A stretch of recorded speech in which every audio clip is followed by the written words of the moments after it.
மேலும் சில விவரங்களை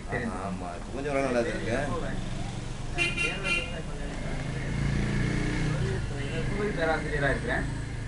இந்த மாதிரி பிரச்சனை இருக்கிறதாக இந்த பகுதியில் உள்ள விவசாயிகள் என்ன அணுகுனாங்க. அப்போ ஒரு 9-10 மாசத்துக்கு முன்னாடி இதே இடத்துக்கு வந்து இந்த மரங்களை எல்லாம் நேரடியாக ஆய்வு செய்து இங்கே வந்திருக்கிறது வந்து கேரளா வாடல் நோய் தான் அப்படின்னு முதல்ல உறுதி செய்யப்பட்டது. இது எப்படின்னா கேரளா வாடல் நோய்ங்கிறது எப்படின்னா இந்த பகுதியை பொறுத்த வரைக்கும் இந்த வியாதியை பற்றி தெரிஞ்சவங்க ரொம்ப கம்மி. இங்கே இருக்கிற பகுதிக்காரங்களுக்கு இந்த மாதிரி வியாதி வந்ததில்லை. இது கேரளாவில் தெற்கு மாகாணங்கள்ல அதிகமாக இருக்குது. இந்த பகுதிக்கு இது புதிய ஒரு வியாதி. இது என்ன வரும்னா இந்த அறிகுறி என்னன்னா இதுக்கு இந்த இலை பூரா அப்படியே சுருங்கிடும். எப்பவுமே தென்னை ஓலைன்னா அப்படியே அழகா பச்சை பசேல்னு பசுமையா நல்ல அகலமா விரிஞ்சு இருக்கும்.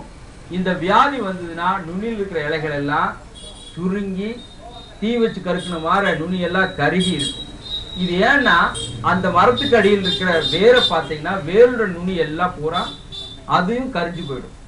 அதாவது தென்னை மரத்து வேர்ல நுனியில ஒரு வெள்ளை கலர்ல ஒரு தொப்பி மாதிரி ஒரு பகுதி இருக்கும். அந்த பகுதி முழுசாவே கரிஞ்சு போயிடும். அப்படி கரிஞ்சு போனா மேல இருக்கிற ஓலையும் கரிஞ்சு போயிடும். முக்கியமா நம்ம வந்து இந்த அறிகுறி வந்ததுனாவே எடுத்து பார்க்க வேண்டியது நுனி இலை. ஒரு தென்னை மரம்னா மாசத்துக்கு ஒரு இலை வரும். அந்த மாசத்துல வர்ற ஒவ்வொரு இலையும் விரிஞ்சிட்டே இருக்கும். அந்த விரியறப்பே வந்து விரியாம அப்படியே சுருங்கி நின்றுதுன்னா இந்த வியாதி வந்துருச்சுன்னு அர்த்தம். அப்ப இது வந்து இதுக்கு என்னதான் ஒரு மார்க்கம் உண்டுன்னு பார்த்தா இன்னைக்கு வந்து கேரள பகுதியில தெற்கு மாகாணங்கள்ல இது ஒன்றும் அதிகமா பரிந்துரை செய்யறதில்ல, அப்படியே விட்டுட்டாங்க. ஆனா இந்த பகுதி பொள்ளாச்சி அடுத்து உள்ள பாலக்காடு மாவட்டத்தில் உள்ள இந்த சித்தூர் தாலுகாவில் நிறைய விவசாயிகள் வந்து தென்னை சார்ந்த தொழிலும் தென்னை தான் முக்கியமான தொழிலா செஞ்சிட்டு இருக்கிறாங்க. இந்த தென்னை மரங்கள்ல இந்த வியாதி வந்தது இந்த பகுதிக்கு ஒரு பெரும் பாதிப்பு. இது மலையாளத்துல வந்து இது காற்று வீழ்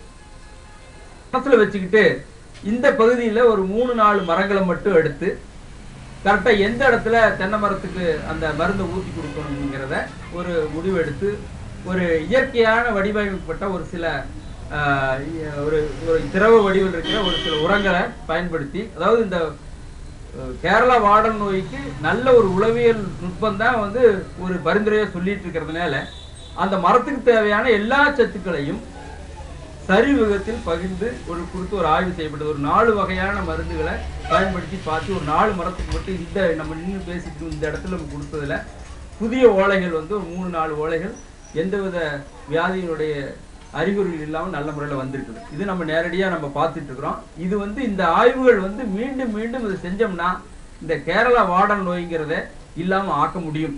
இதுக்குள்ள ஆய்வுகளும் அதுக்குள்ள எல்லா காரியங்களும் கேரள விவசாய பல்கலைக்கழகம் செஞ்சுட்டு இருக்கிறோம். அது இன்னும் கூட இந்த பகுதிக்கு இன்னும் கூட இந்த பகுதியில் உள்ள மண் வந்து வித்தியாசமான மண். மற்ற கேரளாவில் மற்ற பகுதியில் உள்ள மாறல்ல மண்ணுங்க.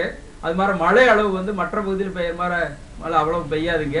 அதனால இதுக்குன்னு இந்த ஒரு சீதோஷ்ண நிலைக்கு அனுசரித்து இந்த மண்ணுக்கு தகுந்த போல் இந்த தென்னை மரத்தை பாதுகாத்தோம்னா நிச்சயமாக இந்த வியாதியிலிருந்து மீண்டு வர முடியும்.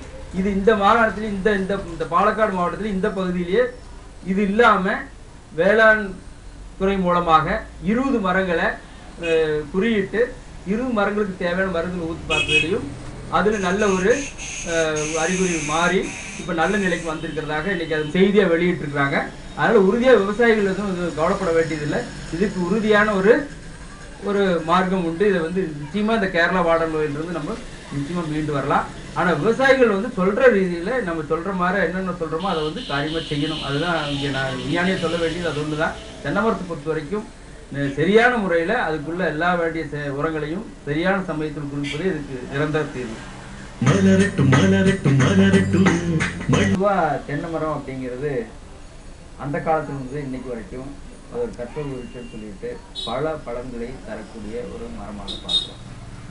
இன்னும் யதார்த்தமா சொல்ல போனா இன்னைக்கு விவசாயிகளுடைய ஏடிஎம் கார்டு அப்படின்னா தென்னை மரத்தை சொல்லலாம். திடீர்னு ஒரு 500 ரூபா ஒரு 1000 ரூபா காசு வேணும் அப்படின்னா தென்னை மரத்துல ஏறி தேங்காய் போட்டு சொல்லி போட்டாருன்னா காசு கிடைக்கும். அப்போ இன்னைக்கு வந்து அது மாதிரி தென்னை மரம்ங்கிறது ஒரு விவசாயிகளுடைய ஏடிஎம் கூட சொல்லலாம். இப்போ யதார்த்தத்தை சொல்லப்போனால் தென்னை மரமும் பனை மரமும் பார்க்குறதுக்கு ஒரே மாதிரி தான் இருக்குது. தென்னை மரம் கொஞ்சம் சிகப்பாக மேலே போயிருப்பான், அந்த தென்னை ஓலை தேங்காய் இப்படி இருக்கும். அதே சமயத்தில் பனை மரத்தை பார்த்தோம்னா அவன் கருகருன்னு இருப்பான், அவன் வந்து ஓலை தருவான், மட்டை தருவான், பனை ஓலை நொங்கு கிடைக்கும். இதை பனை மரம். ஆனால் பார்க்கறதுக்கு ரெண்டு பேரும் ஒரே மாதிரி தான் இருக்கிறான். யாருமே பனை மரத்துக்கு யாருமே பாத்தி கட்டி உரம் போட்டதாகவோ பூச்சி மருந்து அடித்ததாகவோ சரித்திரம் இல்லை. ஆனால் இந்த இன்னைக்கு அந்த பனை மரம் ஒழுங்காக எப்போ பார்த்தாலும் மே மாதம் ஆனால் நொங்கு வந்துடும்.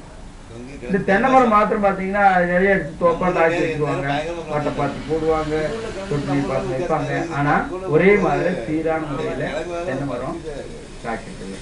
இது என்ன, இது என்ன வித்தியாசம்னு பார்த்தா, தென்னை மரம் நல்ல வளர்ந்த தென்னை மரம் எப்படி இருக்கணும் அப்படின்னா, சராசரி மாசத்துக்கு ஒரு மட்டை வரணும், ஒரு பூங்குலை வரணும். இப்போ வாழை மரம்னா வாரத்துக்கு ஒரு இலை வந்தால் வாழை. தென்னை மரம்னா ஒரு மட்டை சராசரியே வந்திருக்கணும். நல்லா கவனிக்கப்பட்ட பராமரிக்கப்பட்ட தென்னை மரமாக இருந்ததுன்னா ஒரு வருஷத்துக்கு 18 மட்டையெல்லாம் வரும். ஒரு மட்டை வந்ததுன்னா 30 மாதத்துக்கு உயிரோடு அப்படியே இருக்கும். 30 மாதம் பொறுத்தாத்தான் அந்த பச்சையாக இருக்கிற அந்த தென்னை ஓலை பழுப்படிச்சு கீழே விழுது, அது வரைக்கும் இருக்கும். அப்போ நல்ல தென்னை மரம் அப்படின்னா குறைந்தது ஒரு 36 மட்டைகள் இருக்கணும், ஒரு 13-14 தென்னை காய்க்குலைகள் இருக்கணும். இது மாதிரி ஒரு பராமரிக்கிறதுக்கு என்ன செய்யணும் அப்படின்னா, முதல் எடுத்ததையும் தென்னை மரத்தை பொறுத்த வரைக்கும் அந்தந்த பகுதிக்கு தகுந்த மாதிரி அதனுடைய பயிர் இடைவெளிகள் வைக்கணும். அந்தந்த சீதோஷத்துக்கு தகுந்த மாதிரி தென்னை மரம் தன்னுடைய உடம்பை மாற்றி அமைக்கணும். உதாரணத்துக்கு பார்த்தீங்கன்னா, ஒரு தென்னை மரத்துக்கு மேலே இன்னொரு மரம் ஏதாவது இடிச்சுன்னா தென்னை மரம் சாஞ்சிக்கும், அவங்க மேலே இடிக்கிற மாதிரி இருந்தால் சாஞ்சிக்கும்.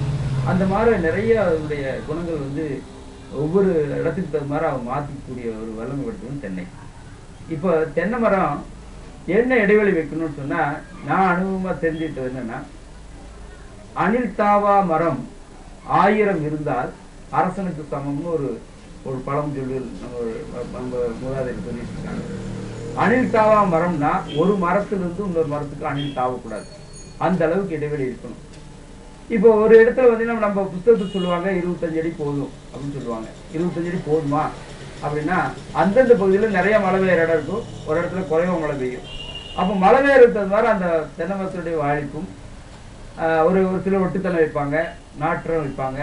அந்த ரகத்தினுடைய மட்டையோட ஓலை எவ்வளோ நீளமோ அதை வச்சு தான் அதனுடைய இடைவெளி இருக்கணும். அப்போ அணில் தாவா மரம் 1000 இருந்தால் அரசனுக்கு அப்படிங்கிற பழமொழியை வைத்து இடைவெளி எப்படி செய்யணும் அப்படின்னா, ஒரு தென்னை மலையினுடைய ஓலையோட நீளம் எவ்வளவோ அந்த நீளத்தை 2ஆல பெருக்கி 2 வச்சு கூட்டி அது எத்தனை அடியோ அதுதான் அந்த மரத்துக்குள்ள இடைவெளி. அப்போ ஒரு பகுதியில் தென்னை மரத்தை வைக்கணும் அப்படின்னா அந்த பகுதியில் நல்லா காய்ச்சி குழுங்கிட்டு ஒரு தென்னை மரம் நேராக நிற்கக்கூடிய தென்னை மரத்தினுடைய ஓலை என்ன நீளம்னு அளந்து அதை 2ஆல பெருக்கி 2 வச்சு கூட்டி வைக்கிறதா சரியான இடைவெளியாக இருக்கும். அந்த பகுதிக்கு ஏற்ற தென்னை சாகுபடிக்கு தகுந்த ஒரு இடைவெளி.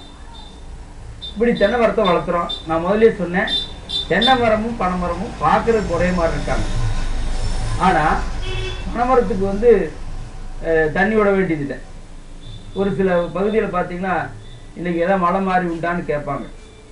உடனே அந்த பழங்காலத்து ஆளுகள் சொல்லுவாங்க, பனைமரமே தீயுதுங்க அப்படிம்பாங்க. பனைமரமே தீயுதுன்னு சொன்னால் அதோட ஒரு கொடுமையான வறட்சி இல்லை. ஆனால் தென்னை மரத்தை பொறுத்த வரைக்கும் ஒரு 10 நாள் 15 நாள் தண்ணி விடாம விட்டாவே பூரா வெந்து நொங்கி அப்படியே ஒரு மாதிரி சோகமாக மட்டையெல்லாம் ஒடிஞ்சு போய் கிடக்கும். அந்த அளவுக்கு அது வறட்சியை தாங்க முடியாத ஒரு 2 பார்க்கறதுக்கு ஒன்று. அது என்ன காரணம் அப்படின்னா, தென்னை மரத்தில் உள்ள வேறு பனை மரத்தில் உள்ள வேறு உள்ள வித்தியாசம் தான். பனை மரத்து வேர் வந்து நுனியிலிருந்து அடிவேர் வரைக்கும் எந்த இடத்துல தண்ணி உறிஞ்சிடுவான். அந்த பக்குவம் பனை மரத்துக்கு இருக்குது. அதனால எப்படி ஒரு பாட்டில் உள்ள ஒரு குளிர்பானத்தை விழுந்து ஸ்ட்ரா போட்டு எப்படி உறிஞ்சி குடிக்கிறோமோ அது மாதிரி பனைமரத்து வேறு பாதாளத்துக்கு தண்ணி கூட உறிஞ்சி குடிக்கிற வல்லமை இருக்குது. தென்னை மரத்தை பொறுத்த வரைக்கும் தென்னை மரத்து வேற நீங்கள் தயவு செய்து விவசாயிகள் வந்து ஏதாவது தென்னை மரத்தை சுற்றி ஏதாவது ஒரு தடம் எடுத்து பார்க்குறப்போ வெட்டி பார்த்தீங்கன்னா தென்னை மரத்துடைய வேர் நுனியில ஒரு சின்ன தொப்பி இருக்கு. அந்த தொப்பி பகுதி, அதாவது இப்போ உதாரணத்துக்கு ஒரு கையில் எடுத்தீங்கன்னா அந்த நெகம் கை நகம் மாற ஒரு தொப்பி, அந்த அளவுக்கு ஒரு சிறிய அளவுல ஒரு தொப்பி மாதிரி இருக்கும். அந்த பகுதி மட்டும்தான் தண்ணியும் ஆகாரத்தையும் உறிஞ்சும்.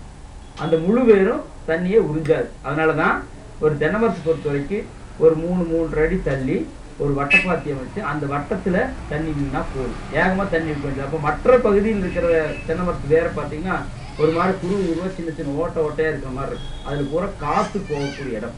அப்ப தண்ணியும் ஆகாரத்தையும் உறிஞ்சக்கூடியது தென்னை மரத்துடைய வேருடைய நுனிப்பகுதி மட்டுமே. அதனாலதான் ஒரு 10 நாளைக்கு ஒரு தடவை தண்ணி நினைச்சு கொடுக்கணும். அப்ப இது பொதுவா தென்னை மரத்துக்கும் பனை மரத்துக்கும் உள்ள பார்க்கறதுக்கு ஒரு தோட்டத்துக்கு ஒரு மாதிரி இருந்தாலும் கூட இந்த ஒரு சின்ன அதனுடைய உடம்புல உள்ள ஒரு வித்தியாசம் தான் தென்னை மரத்தை பொறுத்த வரைக்கும் 10 நாளைக்கு ஒரு தடவை தண்ணி குடிக்க வேண்டி வந்துருது. அப்ப இது ரெண்டாவது, இப்ப தென்னை மரத்தை எப்படி பராமரிக்கிறது, இதுக்கு நிறைய உரங்களை போடணுமா அப்படின்னு பார்த்தோம்னா, இதுல நிறைய நான் முதல்ல சொன்னேன், மாசத்துக்கு ஒரு தென்னை மட்டை வரும். அந்த தென்னை மட்டையை எடுத்து அந்த ஓலையை மட்டும் வெட்டி ஒவ்வொரு தென்னை மரத்தை சுற்றி ஒரு வட்டமா பாத்தி அமைச்சு அந்த ஓலைகளை எல்லாம் வெட்டி அந்த பாத்தியில போட்டு வந்தா போதும். ஒரு 12 மாசத்துக்கு குறைந்தபட்சம் 12 மட்டைகள் கிடைக்கும். அந்த 12 மட்டை நல்ல உலர்ந்து உரமா மாறி கிடைச்சாவே தென்னை மரத்துக்கு தேவையான சத்துக்கள் பூரா அது கிடைச்சிருது. அப்ப நம்ம தென்னை மரம் என்ன கொடுக்குது, நமக்கு தேங்காய் கொடுக்கும். தேங்காய் கொடுத்துட்டு தென்னை மரம் என்னென்னலாம் நம்ம கொடுக்குதோ அது திருப்பி தென்னை மரத்துக்கு கொடுத்தாவே தென்னை மரம் நல்ல முறையில் வரும். சரி, இப்போ ஒரு தோப்பு மரம் அமைச்சிட்டீங்க.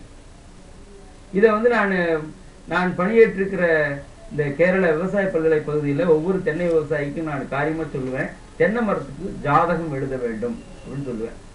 என்ன சார் நீங்க ஜாதகம் எழுத சொல்றீங்க, நீங்க என்ன தென்னை ஜோசியரான்னு கேட்பாங்க, என்ன கிண்டலாக அப்படி கேட்பாங்க. ஏன் சொல்றேன்னா, ஒரு வீட்டுல 2 குழந்தைகள் இருக்காங்க. ஒண்ணு ஒரு பொண்ணு, ஒண்ணு ஒரு பையன். பொண்ணா இருந்தா 21 வயசுல ஒரு நல்ல பையனை பார்த்து கல்யாணம் பண்ணிட்டு வீட்டு விட்டு போயிடுவாங்க.